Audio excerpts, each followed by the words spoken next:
What's going on, guys? Welcome back to the channel. Welcome back to another episode of Grey Man Operations, the Nightcore NUP30. So I've got this bag kitted out as a 12 to 24 hour urban survival, I hate using that term, survival sling bag. Guys, I know you guys wanted to see the Southwest Salters Cobra review, which should have been today, but James has gone and made an adjustment by adding a wedge to his holsters.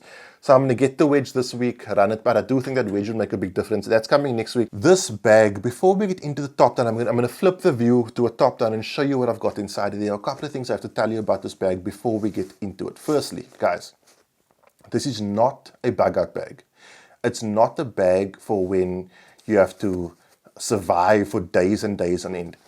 This is a bag for situations like that happened in Cape Town a week or two ago with a taxi strike, where a lot of people were stranded at their office, stranded in their vehicles for longer than they ideally would have wanted. That's where a bag like this comes in. This is almost a convenience bag. What you are not going to find inside this bag, for me, are things like a lighter to make fire, or a tarp to make shelter, or a spare jacket, and I'll explain why. Firstly, like I said, I live in the city. I'm not going to go out and make fire, right? If I'm out with my vehicle and I have this bag, I'm going to stay in the vehicle, okay? Even if I needed to sleep outside, it never gets that cold in Cape Town where I live that I would die from exposure. I'm also not going to go hunting squirrels or whatever the case may be.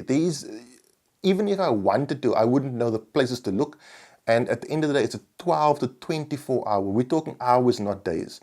If I didn't eat anything, I would still be fine. Okay, so it's not kitted out for long-term survival. It's kitted out for short, holy shit moments where I didn't expect to not be able to make it home today. What I've got in here are things for communication, convenience, security, sustenance, and medical. That's all I care about with this particular bag. Now, what is important is you have to tailor this bag to your own needs. If you travel further than what I have to travel, if you live in a more rural environment, then you may have to change what I have in here to suit your needs. This bag is for someone who lives in the city. Most people these days, most people live in the city. Most people can't throw a stone hard enough without hitting a building. Okay, so things like shelter in an emergency is not going to be the biggest concern. When we had the taxi strike, nobody was out, building makeshift shelters and making fire with sticks and things like that. But people were hungry. People did need medical gear. And so that's where this pack comes in. I want you to think of it like this. If you're the guy in the relationship and you are the prepper or the EDCer, kit this bag out in such a way that your wife could use everything in this bag. That is how I want it to be used, because this bag is going to live in my car. So even if I'm not in my car, if Michelle's in the car and she's driving around, I don't want her sitting outside making fires and pitching tents and things like that. I want her inside, relatively warm, staying with the vehicle if she has to, and then just being able to survive comfortably or more comfortably. My methodology behind this bag is the same methodology that was taught to me by my Grace Jiu-Jitsu instructor, James Smart, when it comes to energy management. He always used to say, do as little as possible, but as much as is necessary. In this bag is as little as possible, but as much as is necessary.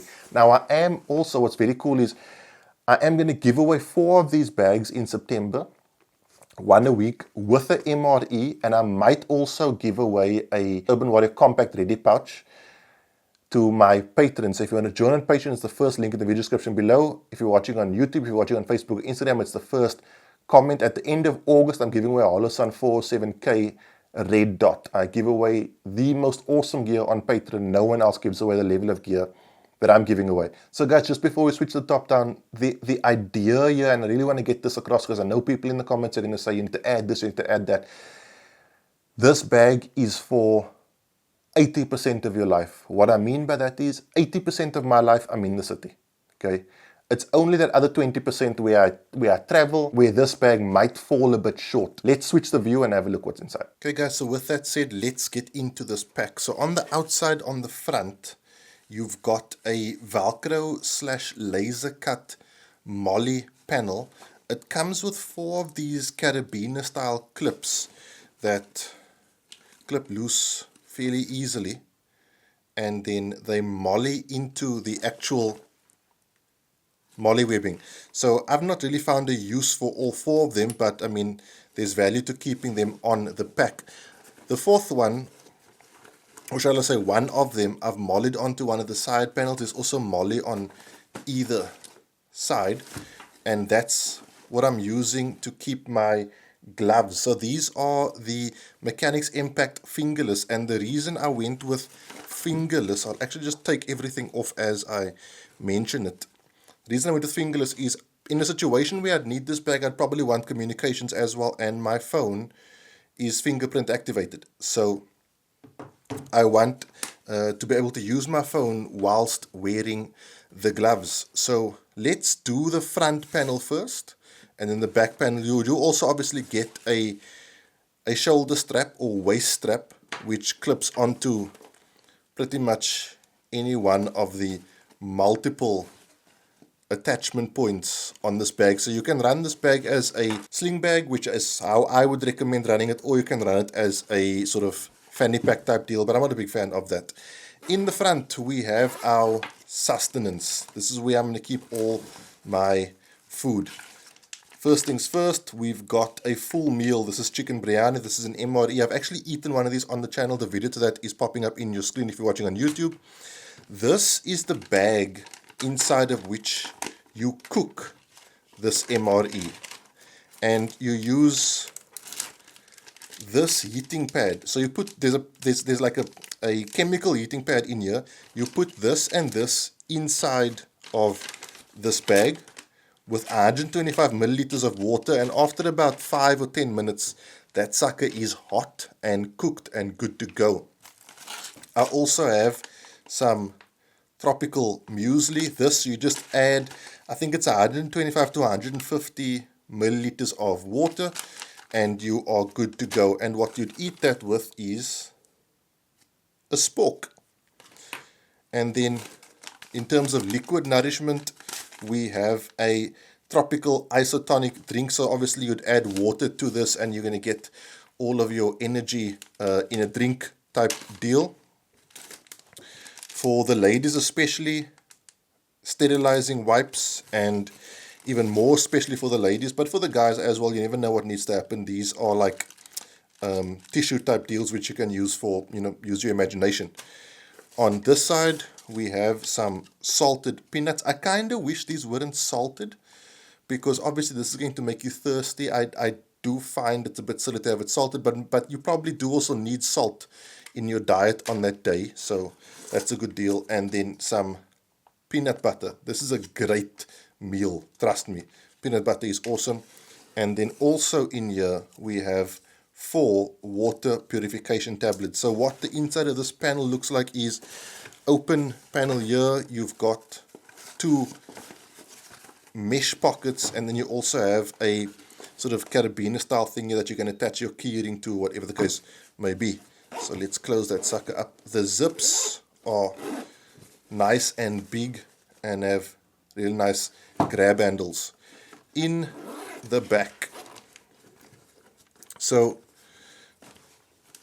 in the back we have an Urban Warrior compact review pouch. Inside of here I've got a EDC tourniquet, I've got a rescue blanket, I've got some headache tablets in there and some plasters as well. I've got ×2 chest seals. I've done a full review of this, popping up your screen if you're watching on YouTube. I also sell these on my website. I'm going to try to give away one of these pouches with each pack that I give away on the channel. And I've also got some Salox in here. This is a full trauma kit here, guys, and it packs super small. And in the back we've got an NPA. So this is my emergency medical, and then some pepper spray if you need to clear a room out, or if you just need to pepper spray someone. You have this as a security option. A collapsible water carrier, because more water is better than less water, and it collapses super tiny. So I mean, you can't not carry that with you, can you? Okay, then for me personally, I have an inhaler because I'm an asthmatic, so I always want to keep a spare one of these on me. I have the Phoenix PD25R. I mentioned in a recent video of the Chinese flashlight companies that I really like. I quite like Phoenix and Nightcore. So this is a really cool flashlight. I did a review on it popping up in your screen. And then a knife. This isn't a knife I would carry. It's the Olight Zilla. It's a bit big, but useful to always have a backup blade inside of a pack like this. And then a power bank to keep communications up, and some cash, a few $100. This is all money is always going to be useful in any kind of scenario, especially in an emergency kind of scenario. You can buy yourself out of a lot of crazy situations. Obviously, that power bank needs a charging cable. This is the Nightcore USB Type-C charging cable. My cell phone charges with a Type-C charger. And then lastly, you may want to carry some spare ammo around with you in a situation like this. Most people won't want to carry a full box of ammo. So just a spare 17 round mag might do the job, but that's going to be dependent on where you live and the legalities around it. So I'm not saying this is going to be in mine, but I'm saying it's a possibility for carrying it. So the inside has a soft Velcro panel here, and then these looped panels to which you can attach all your goodies so they don't go flying around.